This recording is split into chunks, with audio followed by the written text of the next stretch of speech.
नमस्कार दोस्तों, उषा की आवाज चैनल में आप सभी का स्वागत है। हमारी आज की कहानी है हरे कांच की चूड़ियां। शिवानी और आकाश की जब शादी हुई थी तब शिवानी नौकरी नहीं करती थी। आकाश नौकरी करता था, अच्छे पद पर था। उसी ने भागदौड़ करके शिवानी की भी नौकरी लगवा ली थी। जब शादी हुई थी तब वे दोनों एक कमरे के घर में किराए पर रहते थे। नौकरी के बाद थोड़ा सा अच्छा घर किराए पर ले लिया और वहीं एक बेटा और बेटी के माँ पिता भी बने। समय अपनी रफ्तार से चलता रहा। दोनों बच्चे मेहनती निकले और आज दोनों ही बहुत बड़ी बड़ी कंपनियों में नौकरी करते हैं। सरकारी नौकरी के लिए बच्चों ने साफ मना कर दिया। चारों की नौकरी से घर में संपन्नता आई तो सबने मिलकर बहुत सुंदर सा बड़ा घर बनवाया जिसमें आजकल की सभी सुविधाएं हैं। कोई देखे तो कहे कि इतना सुंदर घर भी होता है। शिवानी और आकाश अब जीवन के दूसरे छोर पर हैं। उनमें बहुत प्यार रहा, लेकिन पिछले 3 साल से उनके प्यार को मानो ग्रहण लग गया हो। तभी एक दिन शिवानी ने आकाश को एक जवान महिला के साथ घर से मोबाइल पर बातें करते सुन लिया था। महिला आकाश के ऑफिस की ही थी। आकाश शुरू से ही विनम्र और सहज रहा है। किसी से भी घुलने मिलने में उसे बहुत कम समय लगता है। देखने में इस उम्र में भी बहुत सुंदर है। महिला उसे सहज अपना मान लेती है। उसकी निश्चलता और विनम्रता उसे औरों से अलग बनाती है। उस ऑफिस की महिला से प्यार से बातें करने को तो सहन कर लिया था शिवानी ने, लेकिन जब आकाश के मोबाइल में आकाश को उसके साथ फोटो में देखा तो सह ना सकी। बस मन ही मन कुढ़ने लगी और बजाय आकाश से पूछने के उसकी जासूसी शुरू कर दी। स्थिति यहाँ तक आ गई कि दोनों में दूरियां होने लगी। घर में कलह का साम्राज्य छा गया, जिसका प्रभाव पहले तो बच्चों पर पड़ा और फिर धीरे धीरे स्थिति यहाँ तक पहुँच गई कि दोनों में बातचीत बिल्कुल बंद हो गई। बच्चों ने एक दिन जब अपने पिता से पूछा, पापा सच क्या है? सच यही है कि मैं निर्दोष हूँ। रही बात तुम्हारी माँ की, तो जिनके विश्वास कमजोर होते हैं वहाँ प्यार की उम्मीद करना बेईमानी है। फिर भी तुम जिद कर रहे हो तो सुनो। जिस लड़की से तुम्हारी माँ मुझे जोड़ रही है वह शादीशुदा है। उसका बहुत सुंदर पति है और एक बच्चा भी। रही बात मेरी, तो मेरे साथ कितनी लड़कियों और औरतों के फोटो कराती हैं। क्या सभी के साथ मेरे संबंध हो जाएंगे? दोनों बच्चों को पापा की बात पर कितना विश्वास आया था, कितना नहीं, ये तो वही जाने। लेकिन बच्चों ने ना तो आकाश से बोलना बंद किया और ना ही प्यार करना। लेकिन शिवानी का शक बढ़ता गया और धीरे धीरे उसकी जगह अहंकार ने ले ली। वही शिवानी जो आकाश की हर बात मानती थी, अब हर बात का विरोध करने लगी थी। और वैसे भी जहाँ अहंकार होता है वहाँ कुछ भी टिक नहीं सकता। तो फिर उन दोनों का प्यार कैसे टिकता? आखिर वह दिन भी आया जब शिवानी ने आकाश को स्पष्ट कह दिया, आज से मुझे तुमसे कोई लेना देना नहीं, मुझसे किसी भी बात की कोई उम्मीद ना रखना। अब इस उम्र में ये सब ठीक रहेगा? आकाश ने कहा। तो शिवानी ने साफ कह दिया था, नई नई लड़कियों के साथ फोटो कराने और उनसे प्यार की पींगे बढ़ाना क्या इस उम्र में ठीक है? आकाश जान गया था अब कुछ भी संभव नहीं। आकाश के रिटायरमेंट में 3-4 साल ही रह गए थे। रात दिन की चिंता और कलह ने उसे तोड़ दिया था। एक दिन ऑफिस में ही उसे चक्कर आ गया और गिर पड़ा था। ऑफिस के लोग उसे अस्पताल ले गए, उसके टेस्ट करवाए गए। पता चला शुगर लेवल बहुत नीचे चला गया था। ब्लड प्रेशर तो पहले से था ही। शिवानी ने बिल्कुल देखभाल नहीं की। बच्चों की नौकरियां हैं, वे सुबह निकलते तो रात को ही घर में घुसते। शिवानी जानबूझकर आकाश को चिढ़ाती, रोटी पानी पूछना तो दूर की बात रही। थक हार कर आकाश ने एक काम वाली महिला को रख लिया। मेरे लिए खाना बनाना है तुम्हें, मेरे कपड़े धोने हैं, दवाई देनी है, अर्थात सुबह से शाम तक घर में रहो। जो पैसे तुम बताओगी वही देंगे, खाना पीना भी यही करना। काम वाली महिला के पति ने उसे छोड़ दिया था। एक बेटा और बहू थे उसके। बहू निर्दयी और दुष्ट थी, उसे रोटी की भी नहीं पूछती थी। आकाश के घर उसे आश्रय मिल गया था। शिवानी को ज्यादा आपत्ति नहीं हुई थी। समय निकल रहा था। काम वाली महिला पूरी ईमानदारी और निष्ठा से आकाश का ध्यान रखती। वह आकाश को साहब कहती।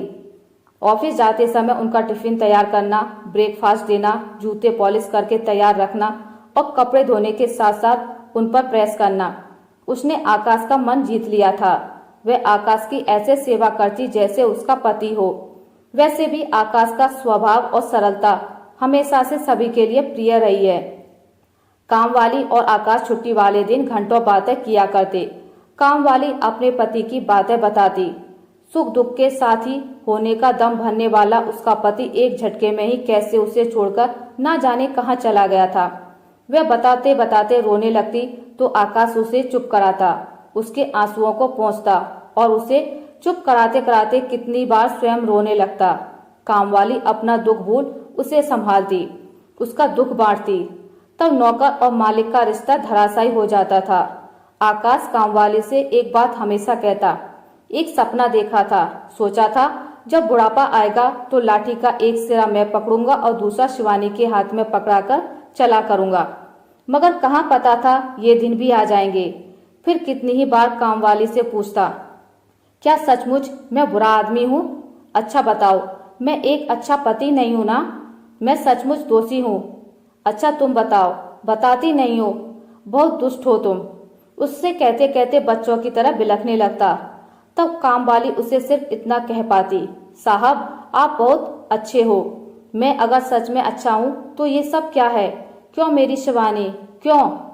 उसके ऐसा कहने पर कामवाली उसे शांत कराती। तब दोनों बिल्कुल चुप हो जाते, लगता जैसे अपने अपने दुखों को ओढ़ लेते हों या फिर दुखों से निकलने के लिए एक दूसरे का सहारा बनने की कोशिश में हो। कामवाली आई तो उसकी देखभाल के लिए थी, परंतु ना जाने कब उसकी सबसे अच्छी दोस्त बन गई थी। इधर शिवानी रहती तो घर के फर्स्ट फ्लोर पर थी, लेकिन नजर कामवाली पर पूरी रखती। आकाश ग्राउंड फ्लोर पर रहता था। कई बार आकाश और कामवाली हंस हंस कर बातें भी कर लेते थे, जिसे सुनकर शिवानी अंदर तक जल भुन जाती। और तभी एक शाम शिवानी ने कामवाली को अपने पास बुलाया। कामवाली आकाश को खाना परोस रही थी। खाना देकर उसके पास पहुंची तो शिवानी ने उससे कहा, बहुत खुश मत हो तुम। जिस आदमी की तुम इतनी सेवा कर रही हो वो तुम्हारा कभी नहीं होगा। फिर अपनी ओर उंगली करते हुए बोली, मुझे देख रही हो? क्या नहीं है मेरे पास? इस उम्र में भी मैं तुमसे ज्यादा सुंदर हूँ। मेरे पास धन है, दौलत है, योग्यता है, बुद्धि है। दीदी आप बहुत बड़ी हैं मुझसे, मुझसे कहीं ज्यादा पढ़ी लिखी भी हैं। मैं तो लगभग अनपढ़ हूँ। पति मुझे जीवन के बीच रास्ते में छोड़कर चला गया। पति नहीं है मेरा, लेकिन सच है आप पति के होते हुए भी विधवा हैं। आपके सामने खुशियां हैं, सुख है, पति का प्यार है, लेकिन आपने अपने अहंकार और शक के कारण सब कुछ गवा दिया। कामवाली फिर से कहती है, मेरे साथ आपकी कैसी तुलना? आप पटरानी हैं और मैं काग उड़ाने वाली। लेकिन दुख इस बात का है कि आज आपके पास कुछ भी नहीं है। और जहाँ तक सांप की बात है तो मेरे पास शब्द नहीं है जो मैं उनके बारे में कुछ कहूँ। आप उन्हें समझ नहीं पाई। आपका गुरूर आप पर हर समय हावी रहा। पति और गुरूर दोनों साथ साथ नहीं चलते दीदी। और जहाँ तक मेरा सवाल है तो वे मेरे भाई भी हैं, पिता भी हैं। और कामवाली कुछ आगे बोलती कि शिवानी बोल पड़ी, और पति भी। ठीक कहा आपने, पति भी। मेरा पति आज से 14 साल पहले मुझे छोड़कर घर से चला गया था, लौटा ही नहीं आज तक। जब एक ने मेरा साथ नहीं दिया तो और से कैसी उम्मीद। फिर बिल्कुल शिवानी के चेहरे के सामने अपना चेहरा करके बोली, दीदी आपके इसी व्यवहार ने, इन्हीं बातों ने आज आपको कहीं का नहीं छोड़ा। स्त्री पुरुष का हर रिश्ता पति पत्नी का ही नहीं होता। कुछ रिश्ते अलग होते हैं जिन्हें शब्दों में नहीं बांधा जा सकता, कोई नाम नहीं दिया जा सकता, बेनाम होते हैं। यह बोलकर वह चलने लगी थी, फिर रुकी और बोली, चलती हूँ दीदी, साहब ने खाना खा लिया होगा। आज आपकी बातों के चक्कर में उनके पास ना बैठ पाई, नहीं तो खाना अपने सामने ही खिलाती हूँ। आपको तो पता ही होगा, साहब को खाना खाते समय पहले ही कौर पर पानी देना होता है। हिचकियाँ आती हैं उन्हें। फिर लगभग भागते हुए बोली, और दवाएं भी तो देनी है, हे भगवान।